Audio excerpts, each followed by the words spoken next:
All right, welcome everybody to our Friday evening webinar with Edwin Evers. We're going to talk about fall fishing tactics. Please, Marcello is both of us tonight. Can't figure that out, so I will work on that as my task continue. So, how you doing, bud? Doing good, doing good. Thanks for having me on. We're right in the middle of a big tournament here. Big tournament on a little lake.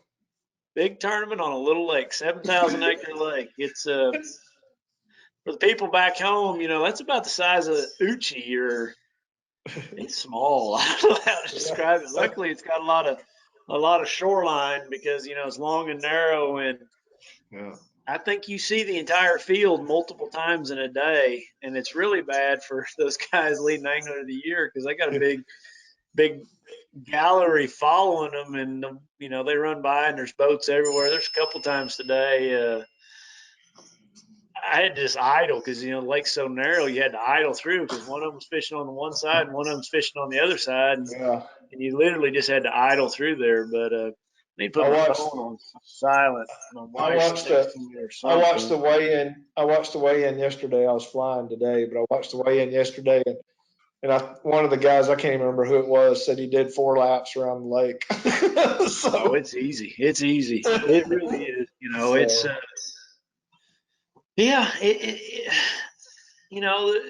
It's a strange deal because I'm from Oklahoma and we don't have herring, and it's just amazing to me how different bass are on these lakes with herring versus ones that feed on shad. And interesting, I guess. Just do the herring act the same way as at Hartwell as they do up there, or they act a little different? I would think it's the same. Hartwell was, my experience at Hartwell's always been in the spring, early in the year. And we've had a few other herring events on Clark's Hill and Murray, but they were always when the herring were spawning and it was really shallow. And one thing about herring lakes that I've learned, you better have a high fast gear ratio reel, because I've caught one fish on a drop shot since I've been here, and you can drop it, they'll follow it down, there'll be 5 of them follow it down, and you cannot get them to bite at all. Wow. It's crazy, but that's cool. All right, well, we're going to start, and I'll help you walk you through your presentation here a little bit, but tonight's topic is fall fishing tactics, and I appreciate Edwin being here, and I'm going to let you speak and take over. One thing, just a little bit more about this lake that we've got. I've got the new Navionics map on my iPad, and what I love about it, like I've been sitting here in the house, and you can see how all the different colors are changed. So like I'm really focusing on, I've got some fish found in 10 to 15 foot, and then I've got a lot of fish found in that 15 to 22 foot. So I've shaded those areas, and man, you can go through here and I can see all the places that I've caught fish in practice and the last couple of days, and it's just how they all correlate to other spots on the lake, when you really break it down into those different color zones. And it's really simple to do. You go into, right into the settings on the menu.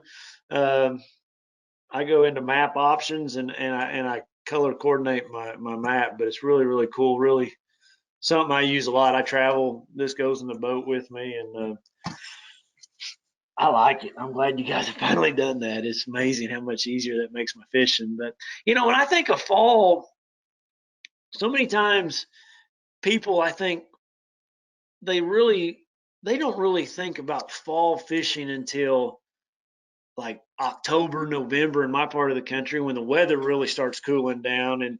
And all my years of experience, going back to my days living on Texoma, and it really is kind of like in the spring,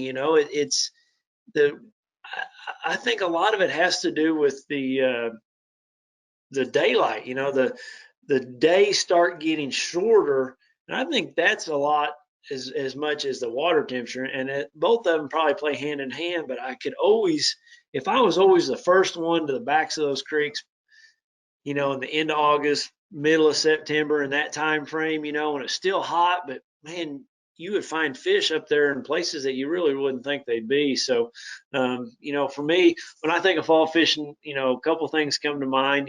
Obviously topwaters, the backs of creeks, buzz baits,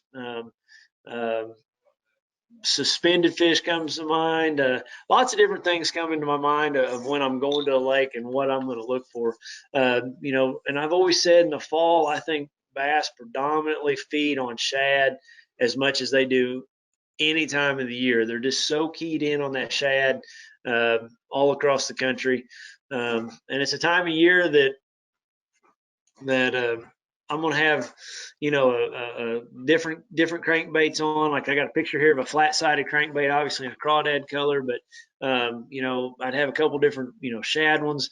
And it's a time of year that man, cover water quickly. High speed reels, these fish have been thrown at and thrown at and thrown at, now since the spring. And, I can tell you some tournaments like down at Conroe, we always had that Texas Toyota Bass Classic, back in the PAA days and all the different times. And I guess it really all relates back to George Cochran. That's really probably where I learned it. But making multiple casts on a piece of cover, when you're back on these shallow flats, I've got fairly stained water. You're throwing at a log that has got a bass on it, but you throw up there once or twice and you go on down the bank and you don't catch that fish. And if you sat back or sat in your house on the hill and was watching that log, you'd probably see 20 boats go fish that same log in a day, and everybody makes one or two casts, maybe flip it once or twice, and they move on. For me, it's a time of the year that I am adamant about making 15 to 20 casts on a prime piece of structure, a cover like a log or a dock or something like that.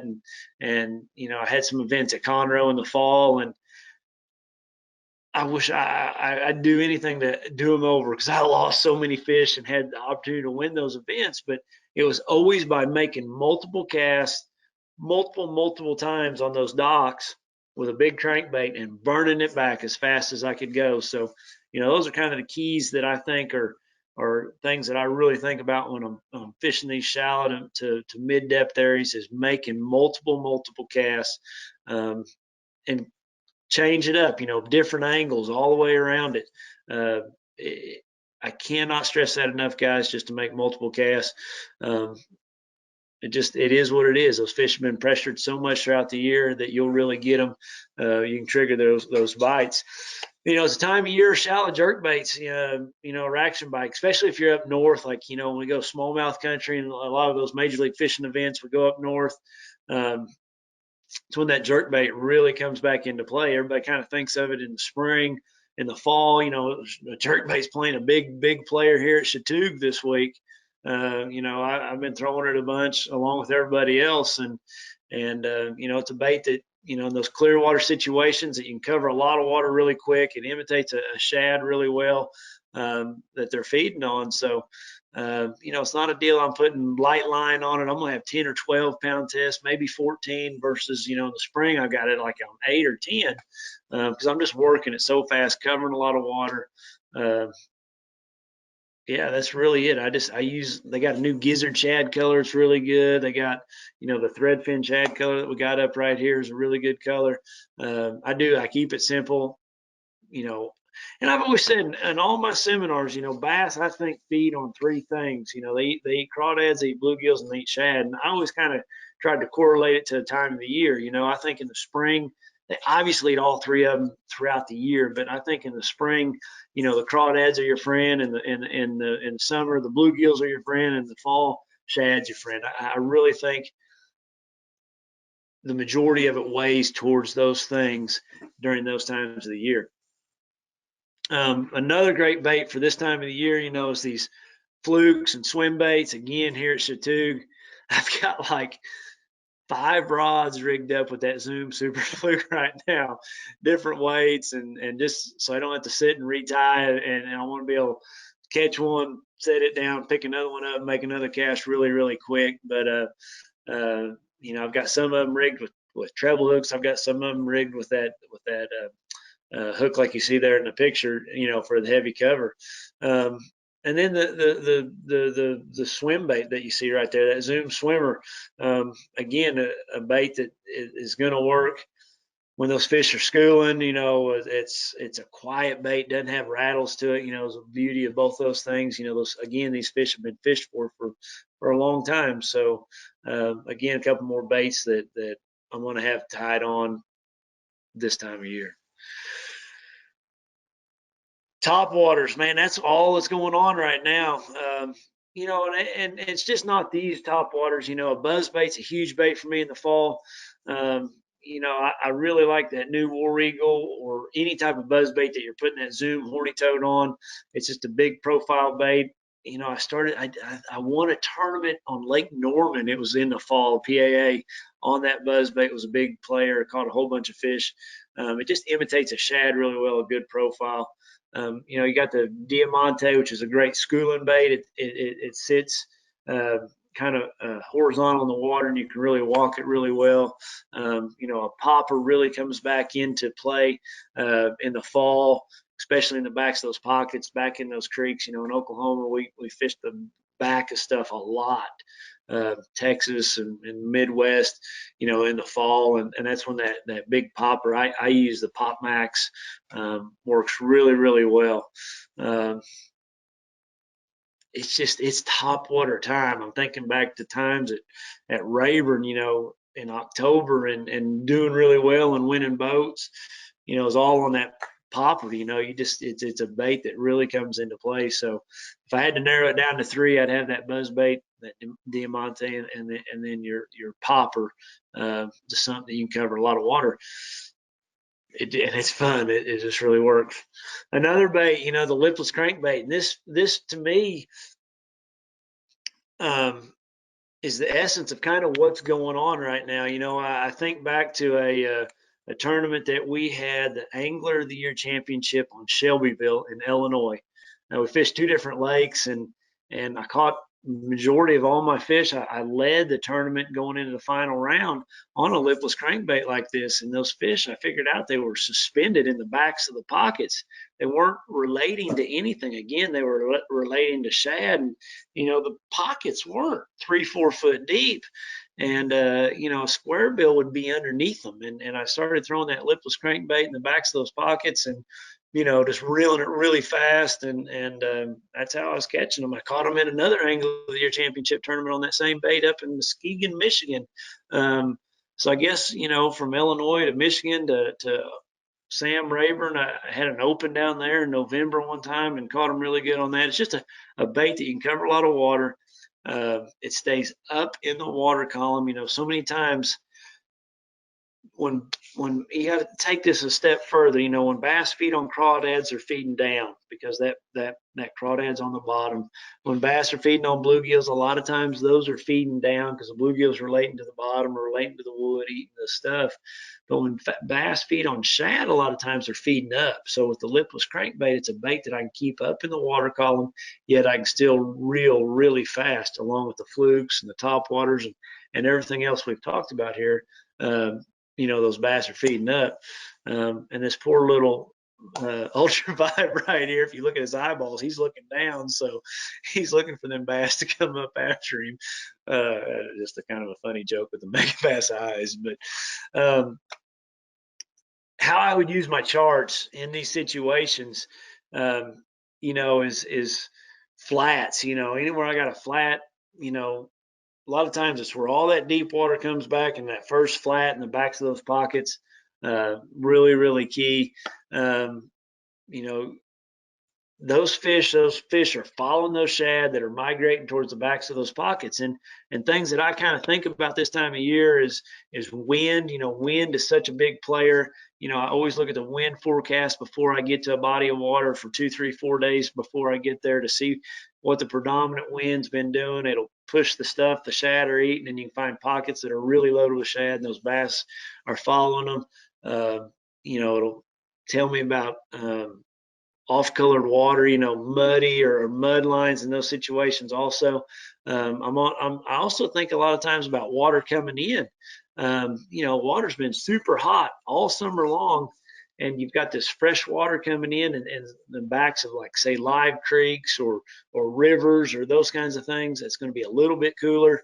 That's another place that I'm going to go find those shad and more bass. Here at this event here, there's a lot of guys that are fishing a few of those creeks that's got that fresh water coming in, and they're doing really well too. It's just things that man, I just look at that map, and you can kind of tell, anywhere it kind of necks down and flattens out, the narrower, the tighter things are. Right before it flattens out with wind blowing into it, deep water close to it, those are going to be the places that it first happens for those fish up shallow. There's a perfect picture right there of a brush pile. I think I fished one that looks just about like that. And I'm looking at the screenshot that old Tom got for me, and at the bottom it says, Blake Shelton, the more I drink. There's times in the last 2 days that a man might need a strong drink for all the casts you make and all the blowups you get on these baits, and not getting to bite, or dropping on them fish and not getting them to bite. You might need to, yeah, bad joke. But anyway, that's how I feel here at Chatuge. It's crazy. The new fish reveal, really, really cool aspect. Tom moved on. Tom's the one moving these slides here, so if everybody knows. But the new fish reveal, really cool. It actually depicts the fish from the objects in the bottom. Lowrance figured out a way to really step up that game and be able to make the fish a different color. Really awesome aspect of it. You can really see them when they're tight to the bottom like that. And then obviously the more colors you've got, you can look there on the left screen, you got one with a little bit of green, some others that are green. Those are going to be bigger fish. Those other fish could be bluegill, crappie. And I've always said, you want to figure out how big something is down there, drop a jig over the side of your boat and look at it down there and hold it still. Kind of teaches you how big things really are on your screens. But there is a picture of Chatuge Lake, and that's 7,000 acres, believe it or not. Beautiful lake. I cannot get over how fog covers the top of the mountains.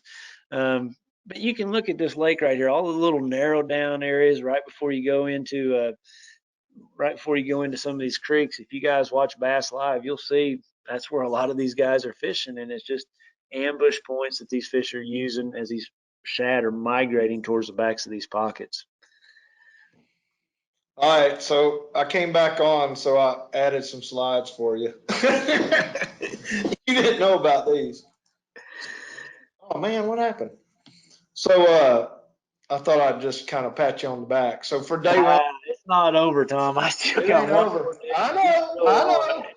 At that day one right there, I was feeling pretty bad, and today was a lot better. It was a rough day yesterday. I broke 3 fish off right at the boat that were all 2.5 to 3.5 pounds, and I come to find out I was using a new hook, and it was cutting my line, but I've got that problem fixed today. I didn't break any off, and that's my own fault for using a new hook. But it is what it is, and we made up some ground today, and man, I super excited to have what I had. It's so nerve wracking because you don't ever know where the bites are going to come from. You think you do, and every day it's been different. But tomorrow's going to be a really cool day. We got 11 to 4:30, 5 o'clock ish. The expo going on all day at there at the baseball park. There's going to be seminars and all kinds of stuff going on. Every elite angler will be there.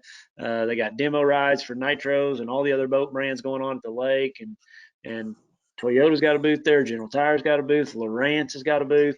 And I'll be there all day. Well, it'll be a fun day. Yeah. So, hey, before we finish up, why don't we take some questions and see if anybody's got anything going on? Good, because I was struggling there. That was a quick Oh, you're doing My good. brain's kind of dead. I'm on a Oh, I know. herring I know you're tired, buddy. I know you're tired. The first question is, how do you work a popper in the fall? uh,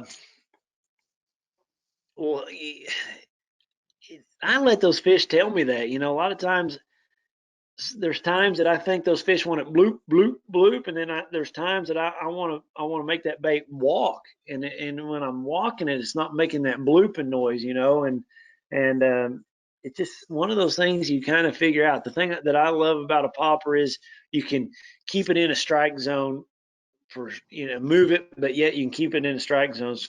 For me back home, it's a bait that I'm throwing on a stump, I'm throwing on a log, I'm throwing on a corner of a dock. I'm not trying to cover big expanses of water. For me, it's a bait that I'm going to throw, work it 3-4 feet, reel it in, throw, work it 2-3 feet, reel it in, and do it again. So I'm either going to be blooping it or I'm going to be walking it, but generally it's going to be a blooping deal. Right. Okay, cool. Man, there's so many questions up here ahead. No sound. Hello, Edwin. I love this. Did you like I thought you'd like that Lowrance from Blake Shelton. I had to throw that for you and Christy. Normal boys, y'all love that. So I figured Yeah. y'all get a kick out of that one. So, what conditions Yeah. your top water presentation speed? So, like if You cut out on me. What? I said, what conditions dictate your top water presentation speed? So, like choppy water. I mean, I saw some choppy water the other day on Bassmaster Live, and then I saw Yep. water. So, The conditions that are going to dictate the speed, one is going to be water clarity. The clearer the water, generally speaking, the faster I want that bait going. Um, Calmer water, a lot of times, probably the faster I want that going.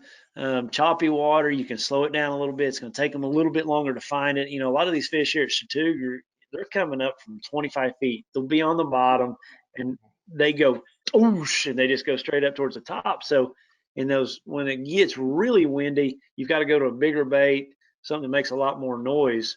Just the opposite when it gets calm. I need a quieter, smaller bait that doesn't make as much noise and work it a little bit quicker so they don't have as long to look at it. okay. What's your favorite top water for northern smallmouth in clear water? Favorite topwater, northern smallmouth, clear water. Um, I'm thinking. Give me a second. I'm trying to narrow it down to, man, it'd have to be. I've done. I'll be honest with you. I haven't caught a lot of fish up north on a top water. I The was only thinking the ones that, same thing. I was thinking all y'all do is drop shot most of the time when you're up there. yeah, I had one. I had one event in Minnesota that I caught them really, really well. Um, it was a major league fishing event. You guys can go back and watch the footage. It was in a was it Minnesota or Michigan? It was one of them, and it was before the Diamante come out. It was the prototype of it, and man, I caught them so good that day. It actually pulled the hooks out of the bait, by the end of the day. And luckily, I had another prototype, but it was a walking bait like anybody else would have. But it just happened to be that Megabass Diamante and a sexy French pearl. They shipped them over from Japan, and it was a really neat bait. Cool. Hey, you mentioned buzzbait with a horny toad. When do you throw a buzzbait with a horny toad or just a horny toad by itself? Great question. Buzzbait with a horny toad is going to be more of a dirty water, choppier conditions. When it's calm, clear, just a horny toad. It's a very subtle bait that you can reel really fast. They don't get a good look at in the fall. The horny toad then obviously shines when you're fishing around grass, but in lakes like we're fishing here at Chatuge, a lot of people catch them on a horny toad this week in crystal clear water just because it's such a subtle bait and you can reel it so fast. Right. Um, I guess we're talking about fall fishing. This is a good one. How does water temperature dictate what tactic you'll focus on? Water temperature dictate what tack. It's funny you say that because like we've had events in November in snowstorms that they were won on a buzz bait. So um, you know, the fall is usually wide open, and the later it gets in the fall, when that water gets in the 60s, 60, you know, below 70 and starts really getting cold, things really start happening. You start burning baits and top waters, and all the stuff starts really happening. It's where you can go back to power fishing. So I think anytime that water falls below, you know, like right now here, everything's at 80 degrees. And when it starts to get down into the mid to low 70s, that's when it changes. You know, up north, that could be something else. The warmest it would ever be up north, maybe it'd be 70, 75 degrees. So when it drops 5 to 10 degrees, that's when everything starts changing. So I think it's that first major drop you have in water temperature that you start stepping your game up more, you know, covering more water, faster baits, you know, top waters, those kinds of things. Yeah. So I'll answer this one. One of the guys was asking about the Navionics app link, if we can provide it. You can go to navionics.com and look for the Boating US app. You can also go to Apple and Google stores. It's on there. Awesome. $9.99 for the app, and after the first year, it's $4.99 to renew it. So and sales are great on the product. It's just been incredible. So do you choose bait colors as you would normally for water clarity, wind strength, etc.? You know, bait colors, I'm gonna like the more stain the water, the more solid bait. I'm talking about top waters here. And then when I get to a place like Chatuge, where I've got really clear water, calm conditions, I want the bait to be a little bit more transparent. Now, with that said, Sunday, if we have a bunch of clouds, a bunch of wind, I can go more with a solid colored bait. But generally speaking, rule of thumb across the country, the clearer the water, the more transparent the bait, the more stained the water, the darker the bait, or the more solid colored This is pretty good. I guess Texarkana flooded in the fall. Where do you even start? bait. Hey, they got 11 inches of rain down there, and there's no telling how flooded that place is going to be. Wow. Yeah. uh, where do you start in the fall with flooding? Man, the easiest thing, the thing that's going to come to my brain is you're going to have water pulling through that lake like crazy. So it's going to be kind of backwards of going to the backs of pockets and you know all that kind of stuff. I'm going to focus on some of those main lake points, that currents ripping through and around and through those bushes. Uh, it's going to be a muddy mess on those upper ends. So, you know, you might start running in the backs of some of those creeks. Once that water starts cleaning up, you know, there's going to be some clear water coming in the backs of some of that stuff. But, you know, for me, I'm going to be throwing top water on all those main lake points that you got current coming through, because they're going to be pulling that water through that lake pretty quick. Yeah. What temperature in the water indicates that the fish have come up or will start hitting the top water? Do you have a temperature range, or you're fishing this No, week it's 80 degrees, but I mean, yeah. I've seen them at 60, I've seen them at 80, I've seen them, well, you know, One I've of the seen them. best topwater days I ever had in my life was on Lake Monticello, and the water temperature was 105. You know, it's Oh a power gosh. plant lake, and it was crazy. But you know, I just that's a you know, topwater is something I have tied on year round. You know, anytime Yeah. other than the water's below the 50s, you know, when it's 58 and higher, 55 and higher, you know, it can always come into play. And it's something I'll have tied on anytime the water's, you know, 58 or higher. So it just starts getting a lot better, and a lot more fish um, are feeding on those shad as the fall, you know, starts to happen. So to answer that question is, you know, when you've had that first major drop in the water temperature, when it goes from the norm to 5 or 10 degrees less, that's when it's going to start coming into play. Definitely. So do you fish a scrounger head on swim baits in the fall? You can. I don't. I'm not. I just. I haven't caught any fish on that thing in a long time. You know, there for a while I Yeah. was really high on it, but I think it's definitely a bait that probably needs to be thrown, and it's a great invitation. It's a bait you can reel really fast. So there's definitely a time and a place for it. Okay.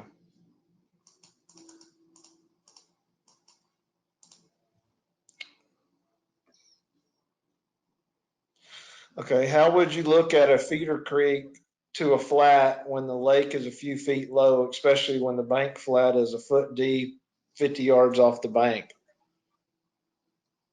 How would you look at a feeder to flats when the lake is a few feet low? Oh, I think what he's asking is where on the flat would you fish? I mean, maybe that's a good question. If it's a flat in a feeder creek, start. I'm going to take a shot in the dark on this one. Okay. Those fish, like I've been in Alabama and been to some of those places, in the fall when it's gets tough, and you're like, from now till that water cools off, it's probably one of the toughest times of the year across the country. And I think where I've missed them, and a lot of people may miss them, is they don't fish shallow enough. And you're sitting here talking about this flat and feeder creek. Don't be scared to go up there in inches of water. I mean, inches of water. I was at a ultimate match fishing on Pickwick, and man, old Gary Klein kicked my butt one of the final rounds, and he was fishing water that deep on Pickwick and just on the main river, dirt shallow. And it's just it never ceases to amaze me that when I don't find them, I'm not looking shallow enough. Ray Roberts, where's that lake? Have you ever heard of that? Yeah, I know exactly. That's North Texas. Yep. Okay. So the fish don't school there much. How would you quickly locate a fall pattern? Fish don't school there much. How to quickly locate a fall pattern? Man, they do school, but they're probably not busting the surface. But I'd pick one of those major creeks on Ray Roberts. I'd go to the very, very back of it, and I'd start fishing my way out. I'd also look at your main lake points, your long run out points, and somewhere between the very end of that thing and up shallow, those fish are going to be somewhere in the middle. And I just got done mentioning we don't look shallow enough. Another problem that we truly struggle with in the fall is May, June, July, we were able to catch those fish at a certain depth with a thermocline. There was good oxygen content, and in that 18 to 25, 30 foot of water. Well, now a couple things happen. One, you lose your thermocline towards the end of the summer, and two is a lot of times there's not good oxygen in any of that water depth. The only place there's really good oxygen is towards the surface. And those fish that live out there offshore, they don't all run to the back of a creek. What they do is they come up in the water column. And if you guys remember back to like the day the Alabama rig came out, it came out in October, the first of October, when Paul Elias introduced that thing to the world. And, he had like 30 pounds or whatever it was, and the next best stringer was like 10. That's how tough fishing was on Guntersville. But all those same fish still live in all our lakes, but they're just up in the water column. And that's why that Alabama rig shines so much. He was fishing bridge pilings there on Guntersville, and nobody else could. It's just you can cover the water so much better with that style of bait. So whole moral to my story on Ray Roberts is backs of the pockets, or they're going to be up suspended, and that's just a tough fish to catch. Other than you've got that timber, maybe start walking a walking bait through the top of that timber. Maybe reeling in that swim bait that we showed on an earlier slide up in that timber. I'm saying 20, 30, 40 foot timber, but up in the top of it. I think a lot of times those fish are going to be up in the water column or in the backs of those pockets. Phew. All right. Two more questions. One more. First one, if the river has fresh rainwater coming in, but is muddy and stained, would it be worth fishing, or would you try to find clearer water this time of the year, talking about fall fishing? That initial surge of mud, if I'm thinking of like Oklahoma mud, if it's fixing to come down that Washita Red River with 11 inches, no, you can't. You've got to let it go from the really bad red to just the orange. It's got to tone it down just a little bit before you'll start catching fish in that, in my opinion. Um, in the rest of the part of the country, if you can still see your bait just a few inches in, yes, you can fish it. But when it's like super muddy, no, I got to let it calm down just a little bit. This is a good one. We didn't even talk about this tonight. Mono or braid for your top water? I got braid with a mono leader all the way. I do. I do. You've got to have braid. If somebody is not fishing braid on their top water, they're from fishing in the 1950s. They are like way out of. They're not they're not in tune with with the new era. You are missing so much by not fishing braid because you can walk that bait so much easier. You get such a good hook set with it. But I like the little mono leader just in this clear of water. If I was back home fishing in Oklahoma, I'd have braid all the way. But you can't do that like on a popper because you got to have some sort of stiffness in there because when you're walking it with braid's so limp, it'll get caught in that front hook.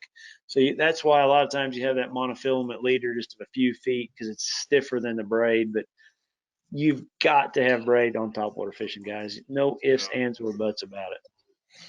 So I'm going to do this last one, and then I'll give you one more question. One of the guys wanted to see some examples of color coding Navionics. I think you can see this. Let me see if I can. There you go. That's the color shading I've done. If you can see on the very top of the picture, there's a boat dock there. That red is very shallow. It's 0 to 3 feet. And then, yeah, there you go. There's another one.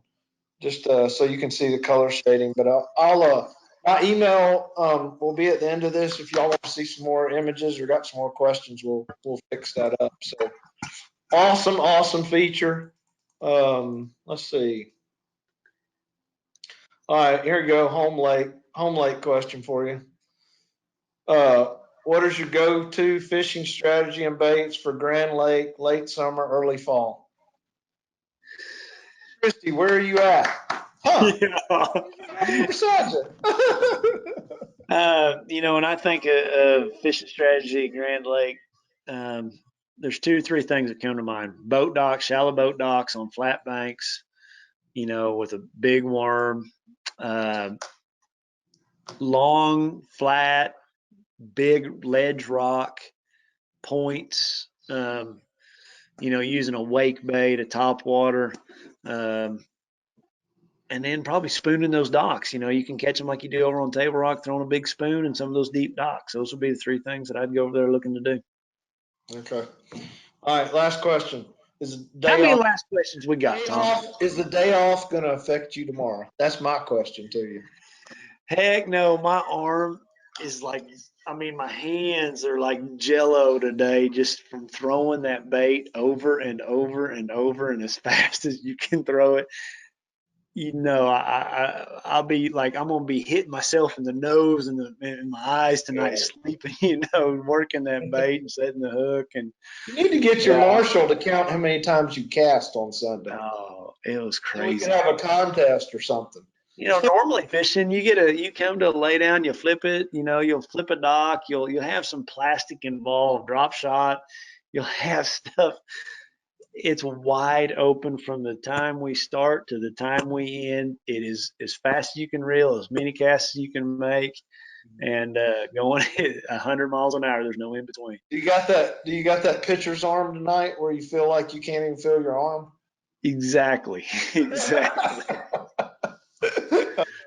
All right, buddy. Thank you for tonight. Appreciate it, and good luck the rest of the weekend. I'll catch up with you Sunday or Monday, I guess. You'll be flopping back through town. Just remember, traffic's horrible. Yes, sir. Thank everybody. Thank you guys all for getting on here tonight. I sure do appreciate your patience and being a part of it. Thank you. Great turnout, and I appreciate Bass Pro being a sponsor of our webinars. And if you want any more information about our webinar series, you can go to navionics.com. and click on the webinars. If you want to see any of the past ones that Edwin's done and some other ones that we've done, you can go to YouTube and search Navionics channel. Until next time, good luck this week, buddy. Thank you. All Appreciate it, right, Tom. see you soon.